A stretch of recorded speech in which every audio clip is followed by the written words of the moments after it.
I don't like the word mindful. It's like a stomach full. If your stomach is full, that's no good. If your mind is full, that's no good.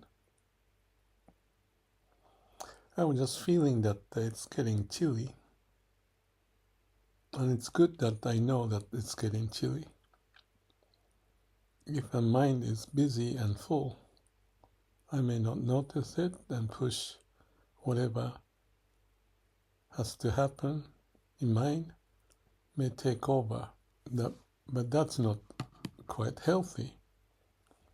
You need to listen to your body. And listening to the body is the essence of a connection to the way of nature. We are built so that we feel chilly. So we take action. When the mind is full, we should take action. So,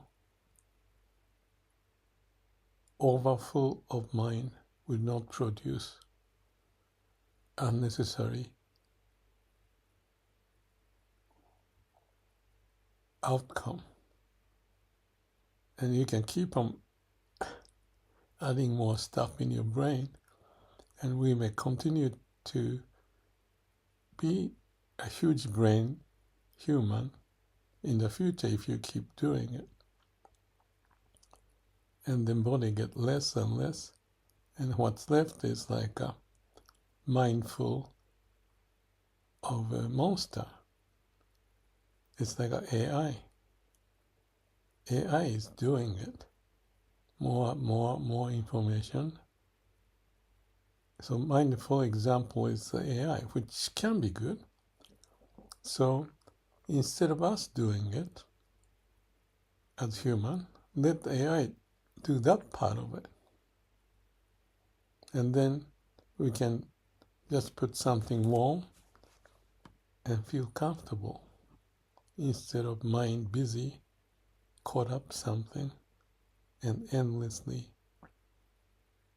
playing with it. Ignorance is bliss. Ignorance, not in the wrong way, but ignorance of ignoring unnecessary things. I think Einstein said that. Weakness is like a revenge or something, and if you're strong, you have compassion. I may not agree with that one, but roughly I understand. And if you're intelligent, what did he say? You ignore. I think so. So ignorance is the wisdom in his case, because he's not using the mind for unnecessary things. I thought I had one more thought on this. Yeah, that's about the existence of ego. That's the danger. I think there's an existentialist philosophy or something. I know roughly, I feel what's in there, but danger is that, especially when the philosopher is playing with it, there's an ego behind playing with the mind again, endlessly adding more and more. And at the end, philosophy is full of philosophy. It's like a mindfulness in philosophy. I think Kitaro Nishida, the friend of Daisetsu, connected to Zen philosophy. I hate to say Zen philosophy, the principle of Zen. And his term was Zettai Mujun no Jiko Doitsu in Japanese. In absolute contradiction or paradox is goitsu. is goits means oneness for resolution or something like that. Meaning that if you have the paradox or conflict, Zen approach is just be, no thinking, no further thinking, because that's what you get to. And that's what Einstein get to his view, that intelligence is to eliminate unnecessaries, ignore it, and then still keep on working with mind clear, and then he come up with the wisdom. So it's very similar, like approach of solving Zen Koan. Zen Koan is a paradoxical case situation, so you have to go beyond the paradox by still combining the unrelated things to make sense out of it, like mind and body, a mind and heart, which is totally absolute paradox, as Nishida points, and that's the state of no mind, because you cannot go any further. If your mind is full, it's stupid. Why you carry so much luggage in it? Keep it simple, combine, eliminate, and live life instead of confined in the philosophical thought of endless discussion. I think one of the problems, this is my opinion, my mind playing, not quite clear, but in India, they had those Advaita and non-duality and all the good stuff, but they get into the, what's the word? Esoteric, not esoteric, into the intellectual world. So it lost, and the Buddha's teaching got lost in India because they thought too much.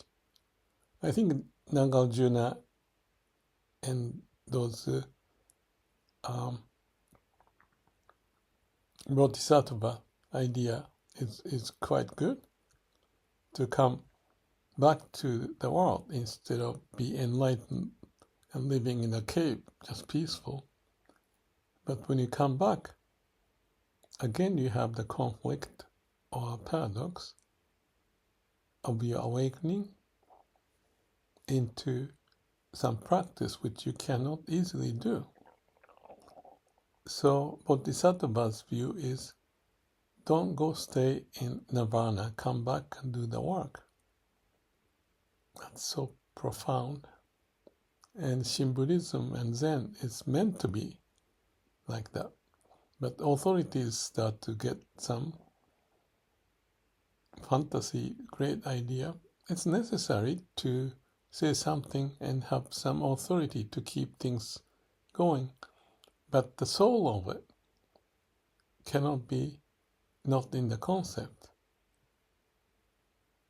And that can be lost because people follow the concept authority like a top-down, and they lose their own soul to resolve. That's why, like Myokonin in Shin Buddhism, it's necessary that the people go beyond the dogma and all that authorities nonsense. And that's what I like about Ikkyu. I mentioned that the Ikkyu don't like the authority, and he wanted to be with the people. That's so profound. The same with the Ryokan, because they go against the authority. Yeah, there's the koan, or I think about the koan, actual story of Ikkyu. Ikkyu was invited to some wealthy, perhaps, person for dinner or something. I don't remember the exact story, but it's like he had he just went to the place and with a very poor attire, nothing, like anyway, and the persons in that house rejected him because they thought he's just a homeless person. And then later he came and left a clothes or something in that house, pointing that you're looking for the wonderful monk with the nice bluish or whatever the clothes. Here it is. And entertain him or the clothes. My memory is not quite good, but the point is that it's not the form, but the substance. And we get fooled with the form, appearance, not the substance. And the world can go crazy. I was just exaggerating, but that's what I see can happen and maybe happening in political scheme, that blind face. Oh no. Mind full of blind face. Be careful. No mind. And I thought I had one more thing to say. Yes. So, back to Advaita, I said that. And when you have the absolute state of the paradox that you cannot go anywhere, right? And accept it. That's the whole idea of the non-duality, whether they call it like that or not, because there's no way out. So the way out is just be.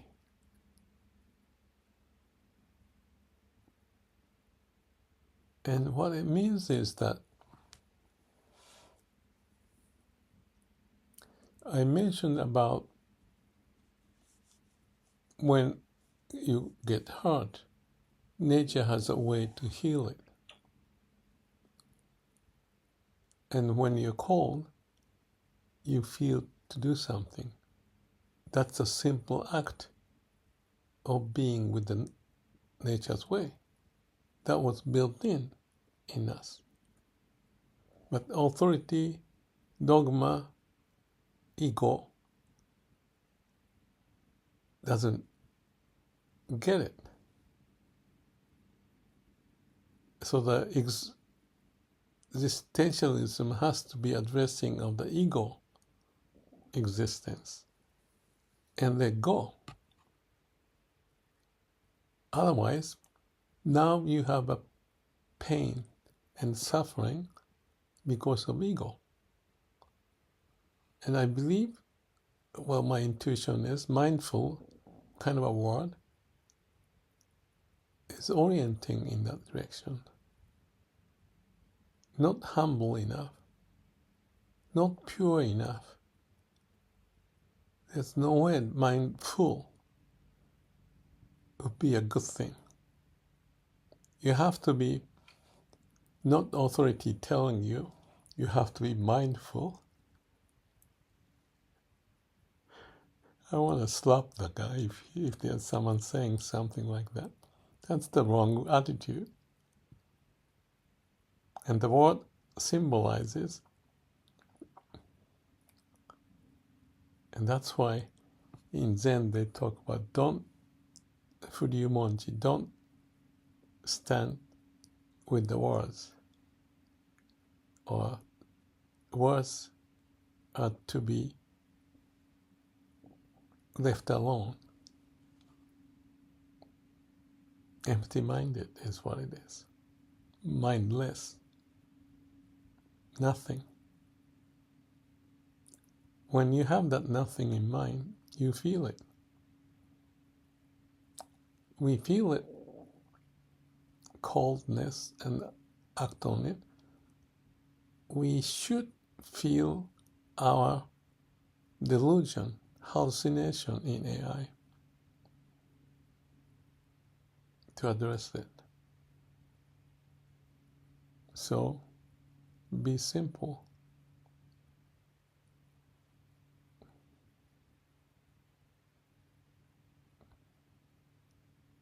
Ignorance is bliss.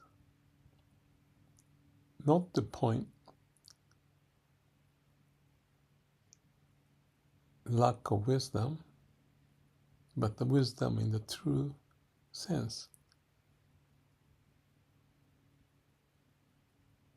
Ignore unnecessaries.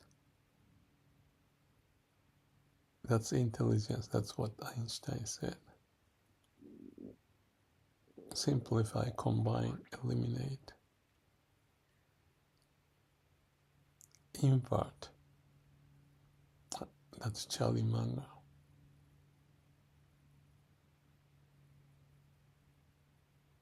Meaning, let's be clear-minded.